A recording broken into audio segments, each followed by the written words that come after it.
Hi Virgo, welcome to your end of August 2019 tarot update. It's Raina here.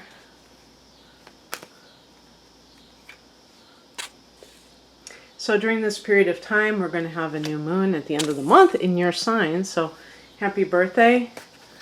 I'm recording this right before the sun goes into Virgo. So that's nice.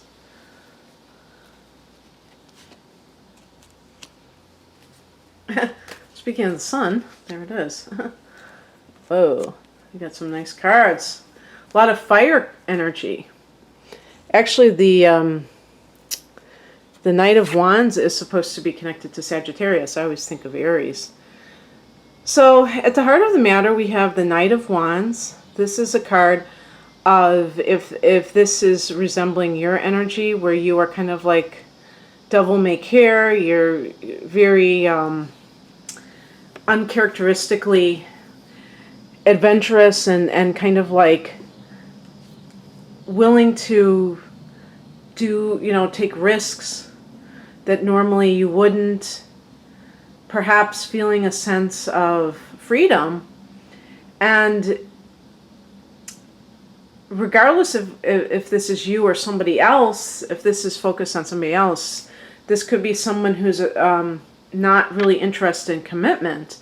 So if this is you, that would probably be because you are freed from a relationship or a job that you felt very stifled. We have in the past position here the King of Cups, but to me this is almost like a therapist or like a healer that helps you to get to this place where you're able to have the confidence. Actually, I'm looking at the King of Wands when I'm thinking of confidence more than anything. But have that, this fire energy. So we have Leo with the sun. We have these other wands. The wands relate to the self. Creativity, and to me, confidence is part of that, of like knowing who you are and standing up for yourself and being independent is a big one too. So that may be going on with you for some reason. The higher message here is the King of Wands. So as a spiritual message, this is like taking control of your life, but in a very kind of a dynamic way where you are in charge of your own creative output. So I could definitely see somebody who's an entrepreneur or wanting to become one. Or simply, I know this is bad, but I was thinking like in romantic situations, exchanging one king for the other, exchanging like kind of like one person being the cups and another person being so that's a water sign and a fire sign. And the Knight of Wands actually represents somebody who can't commit.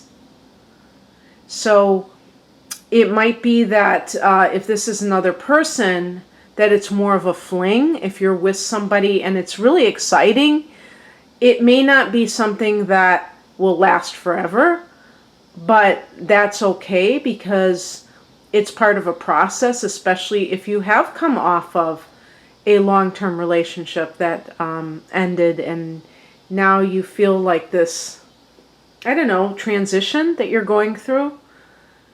That could possibly be what's going on as well. And the real key is not to see the Knight of Wands in a role of anything other than a catalyst. If you are with somebody that is hard to track down, and they're fun while it lasts, but then you tend to want something more, just realize that this person is probably not the kind of person that can commit, but perhaps they are the one for right now.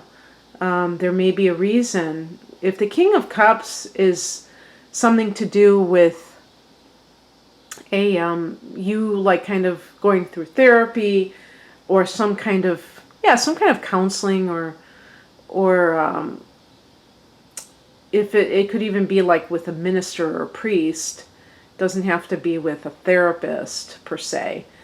But whatever is going on, you may realize that this person is playing his part for the time being, so that you can, like as a bridge to a new life. And the problem that some people have is that they can't see this, and they just can only see one type of a relationship. The King of Wands as a higher message, to me, if it's dealing with you, if it's talking about you specifically, if it's embodying you, is that you want to call the shots in your life. And so in order to do that, you may have to take more chances. You may have to stop worrying so much. If you tend to kind of plan your moves out really, and you tend to be very, very cautious, you might have to be a little bit more courageous and trust the universe more. And if this is an actual person, the King of Wands, this individual may be waiting for you. I mean, this may be what you need. Perhaps you've been dealing with a Knight of Wands and you really need a King of Wands. The King of Wands being the more mature version, but somebody who's very vibrant. That might be something you need. Now, it's funny because typically Virgo, you fare better with an earth sign or another earth sign or a water sign in terms of compatible elements, but that doesn't deal with the individual. Some of you may just be naturally drawn to fire signs, especially if you have Venus and or Mars in Leo yourself, and that's something that you tend to find very attractive. That person who has a dramatic flair, who's very authoritative, very confident, takes charge of situations. That may be somebody that you really admire. And so it can go either way. It's symbolism, so I don't always just take it as a literal person. It might be a part of yourself that needs to be more brought out. What crosses you is the Ace of Swords. So in this is what, going back to this idea of this kind of a womanizer type of a person. The Ace of Swords in the challenged position may mean that you are kind of not really seeing this, and you may be very smitten by somebody who is incapable of settling down. Now, are they incapable of doing it at any point in their life? Maybe not, but I mean, and this usually Knights can be somebody on the younger side of the adult spectrum, but if this person is a bit immature, they may be even older than that, and they may be in their 40s, maybe even their 50s, and they're just very afraid of getting tied down to somebody. And this may be like a temporary, I was going to say temporary insanity for them. If they were married for 30 years and they were married very young and they never really got a chance to sow their wild oats, they may be making up for lost time, and you happen to catch them at the time when they're just going crazy. But whatever's going on, and by the way, like I said, this card is connected to Sagittarius specifically, of all the fire signs. You may be in your head coming up with an alternative narrative that simply suits you, but isn't necessarily the truth of the situation. And the problem with that is that you could end up spending a lot of time with somebody that simply is not available. And maybe they're available for a good time Charlie, I call this card, but not necessarily what you're looking for. Again, if this is something related to a business venture, I feel like you're realizing that it's time to shake things up and take chances. but you're not really, maybe you don't have a clear vision on exactly what you have to do. It could have something to do with the direction of this venture, or what it's going to take. You might just be clouded over in some way, so it prevents you from like launching because you still have some things to iron out. I think in September, but maybe even October. I mean, I haven't checked the aspects of October, or even, I don't know if I've really checked them too much in September, but I've already read that that's going to be pretty good. But there might be some retrogrades that I need to be aware of. But that might be more for you when you have the sun in your second house and some of those personal planets.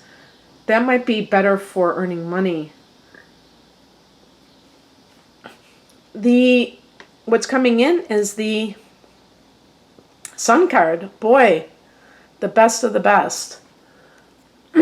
Excuse me. So the Sun card, in the tarot is about, it's number 19, and it deals with, maybe this is even your new moon, that when the sun is going to be at the same degree as the moon, 6 degrees of Virgo. And also in this end of August period, this is a time for you when the sun comes into your sign. So maybe it's saying, you're having your solar return, and going into September, of course, too, where you're going to start feeling more like yourself. But it's also great for love.